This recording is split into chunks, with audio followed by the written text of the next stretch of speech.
आज पवित्र नीलाद्रि विजे नीलकंदर को बाहुड़ी जीवे चतुर्धा मूर्ति और रथारूढ़ श्रीजीवर दर्शन पर आज पुरी में प्रबल वर्षा सत्वे भक्तर प्रबल भिड़ जमी आपको सीधासल पुरी को नहीं जाऊँ सेठू घोषक प्राध्यापक सुखदेव महांती आम सहित जोड़ी होती। प्राध्यापक सुखदेव महांती महोदय महाप्रभुंर दर्शन आम करुचु महाप्रभुंर ये मानवीय लीला आज नीलकंदर को बाहुड़ी जीवे महाबाहु नीलाद्रि विजेर स्वतंत्र नीतिकांति को टिके बखाणु आम दर्शकों आगे।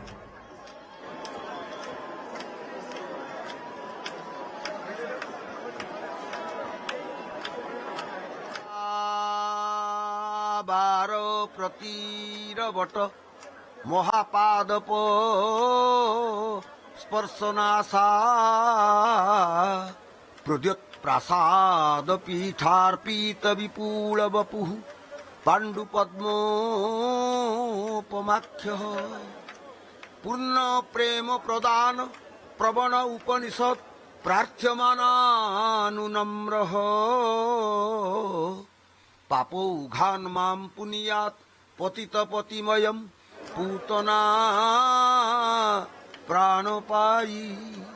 हे महाप्रभु आपण आज आपणकर द्वादश यात्रा से द्वादश यात्रा भितर अपूर्व यात्रा अभिनव भावर अपूर्व महोत्सव आपण सृष्टि कले श्रीगुंडीचा यात्रा तार प्रथम पाद श्रीगुंडीचा यात्रा द्वितीय पाद बाहुडा यात्रा तृतीय पाद आपणकर सुवर्ण वेश सुना वेश चतुर्थ पाद अधरपणा एवं आज पंचम चरण रे पंचम पर्याय रे मणिमा आपण नीलाद्रि मंडप को विजय करिवे आपण नीलकंदर को विजय करिवे आपणकर ये जो नीलाद्रि विजय महोत्सव ताकू दर्शन करबा पाई ये भक्त मानकर आग्रह को टिके आपण विचार को नियंतु कारण मुसलधार रे वर्षा आपण श्रीगुंडीचा दिन मध्य जेतेबेले आसी पहुंची आपण बाटरे एमती भिजेइले तिंतेइले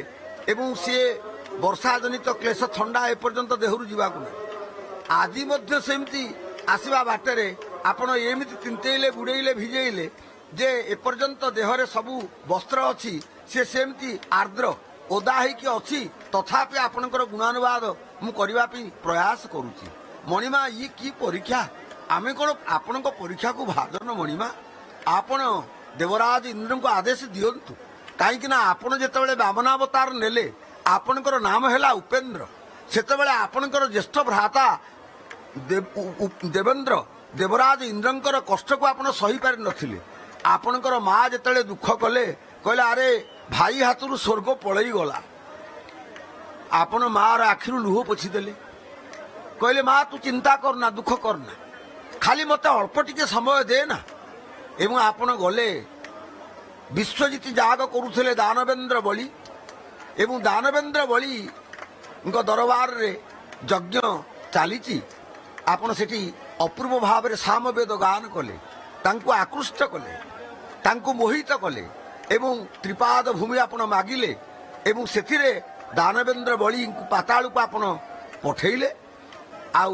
स्वर्ग फेरई देले देवराज इंद्र तेणु आपणकर भाई होउचंती इंद्र आपण निजे कहिचंती जे सुरेश मम भ्राता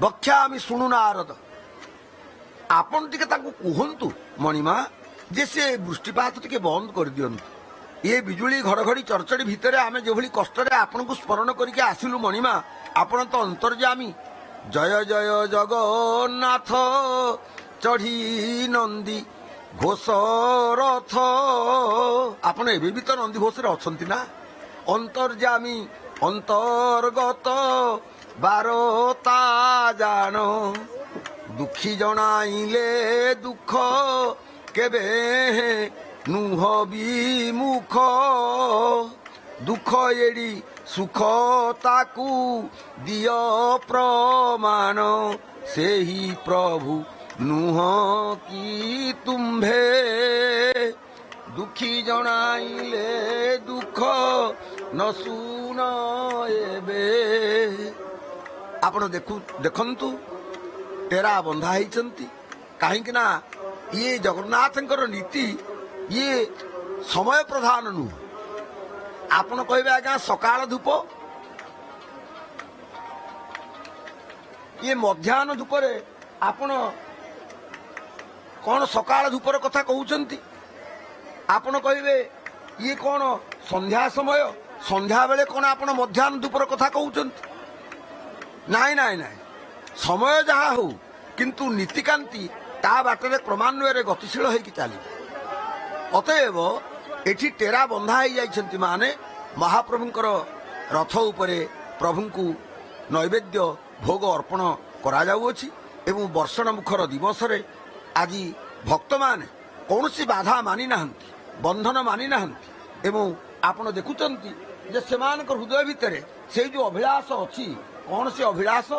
ନା ଆମେ କିଛି ଶୁଣିବୁନି। ମଣିମା, ଆପଣ ଯେତେ ପରୀକ୍ଷା କରୁଛନ୍ତି କରନ୍ତୁ, ଆମେ କିଛି ଶୁଣିବୁନି।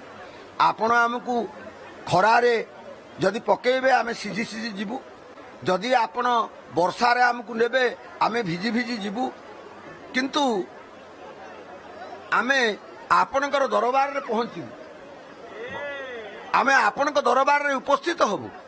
କାହିଁକି ନା ଆମର ଆପଣଙ୍କ ପ୍ରତି ପ୍ରୀତି ଅଛି, ଆପଣଙ୍କ ପ୍ରତି ଭକ୍ତି ଅଛି। ଆପଣ ଦେଖିବେ ଯେ ଏଇ ଯୋଉ ପ୍ରୀତି ଏବଂ ଭକ୍ତିର ଅପୂର୍ବ ନୈବେଦ୍ୟ, ପ୍ରୀତି ଏବଂ ଭକ୍ତିର ଅପୂର୍ବ ଧାରା ଆଜି ପ୍ରବାହିତ ହେଉଛି ନୀଳାଦ୍ରି ମଣ୍ଡଳରେ। ଆପଣ ଅପେକ୍ଷା କରିବେ, କାହିଁକି ନା ସନ୍ଧ୍ୟା ଧୂପ ଶେଷ ପରେ ଯାଇକି ନୀଳାଦ୍ରି ବିଜେ ପର୍ବର ଅୟମାରମ୍ଭ ହେବ। ଆପଣ ଅପେକ୍ଷା କରିବେ ଏଇଥିପାଇଁ ଯେ ଭଗବାନଙ୍କର ଯୋଉ ଲୀଳା ଆଜି ହେବ, ଆଜି ଲକ୍ଷ୍ମୀନାରାୟଣଙ୍କର ଭେଟ ହେବ। ଆଜି ପ୍ରଭୁ ଯେତେବେଳେ ଯିବେ, ପ୍ରଭୁ ଚାହିଁବେ ରଥ ଉପରୁ ସେପଟେ ଭେଟ ମଣ୍ଡପରେ ଆପଣ ଲକ୍ଷ୍ୟ କରିବେ ମା ଲକ୍ଷ୍ମୀ ସାଆନ୍ତାଣୀ ଆସିଥିବେ ତାଙ୍କର ପ୍ରିୟତମକୁ ଦର୍ଶନ କରିବା ପାଇଁ। ସେ ଯୋଉ ଚାରି ଚକ୍ଷୁର ଭାବ ବିନିମୟର ଅପୂର୍ବ ଦୃଶ୍ୟ, ସିଏ ତ ଆମର ଜଗତର ପିତା, ସିଏ ତ ଆମ ଜଗତର ମାତା। ଇଏ ଆମର ପିତା, ସିଏ ଆମର ମାତା, ବିଶ୍ୱ ପିତା ବିଶ୍ୱ ମାତା, ପୁରୁଷ ଏବଂ ପ୍ରକୃତି, ବ୍ରହ୍ମ ଏବଂ ଶକ୍ତି, ଭଗବାନ ଏବଂ ଭଗବତୀ, ତାଙ୍କର ଅପୂର୍ବ ମିଳନ ମହୋତ୍ସବକୁ ଆପଣମାନେ ଆସ୍ୱାଦନ କରିବେ। ଆପଣମାନେ ବ୍ୟସ୍ତ ହୁଅନ୍ତୁ ନାହିଁ, କାହିଁକି ନା ସନ୍ଧ୍ୟା ଧୂପ ଶେଷ ହେବ, ବିଜେ କାହାଳି ବାଜିବ, ଗୋଟି ପହଣ୍ଡି ଆରମ୍ଭ ହେବ। ତା ପୂର୍ବରୁ ବିଧି ଦୃଷ୍ଟିରୁ ଆପଣମାନେ ଜାଣନ୍ତି ଯେ ଆସିବେ ଆମର ଶ୍ରୀମନ୍ଦିରର କନିଷ୍ଠ ସେବକ ମୁଦ୍ରହସ୍ତରୁ ମୁଦିରଥ ବୋଲି ଲୋକେ କହିଥାନ୍ତି। ମୁଦିରଥ ସେବକ ଆସିବେ ଏବଂ ସିଏ ପୁଷ୍ପାଞ୍ଜଳି ଏବଂ ଡୋର ଲାଗି କରିବା ପରେ ତାପରେ ନୀଳାଦ୍ରି ବିଜୟ ପର୍ବ, ପହଣ୍ଡି ବିଜୟ ପର୍ବର ଶୁଭାରମ୍ଭ ହେବ ଏବଂ ସେଥିପାଇଁ ଅନେକ ସମୟର ବ୍ୟବଧାନ ମଧ୍ୟ ରହିଛି। ତେଣୁ ଆପଣମାନେ ବ୍ୟସ୍ତ ହେବେ ନାହିଁ, ଖାଲି ଲକ୍ଷ୍ୟ କରନ୍ତୁ। ଏବେ ଆମକୁ ଦର୍ଶନ ଦେଉଛନ୍ତି ଭଗବାନ ରେବତୀ ରମଣ ପ୍ରଭୁ ଲାଙ୍ଗଳି, ପ୍ରଭୁ ଦେବଲାଙ୍ଗଳି ଅପୂର୍ବ ଭାବରେ ତାଙ୍କର ପ୍ରଭା ବିସ୍ତାର କରୁଛନ୍ତି, କିନ୍ତୁ ଭଲ ଭାବରେ ଆମେ ତାଙ୍କ ଶ୍ରୀମୁଖକୁ ଦେଖିପାରୁନୁ, କାହିଁକି ନା ଗୋଟେ ଟେରା ରହିଛି। ଏ ଟେରା ତେଲୁଗୁ ଶବ୍ଦ ତେରାକୁ ମନେ ପକେଇ ଦଉଛି, ମାନେ ଯାହାର ଅର୍ଥ ହଉଛି ପରଦା।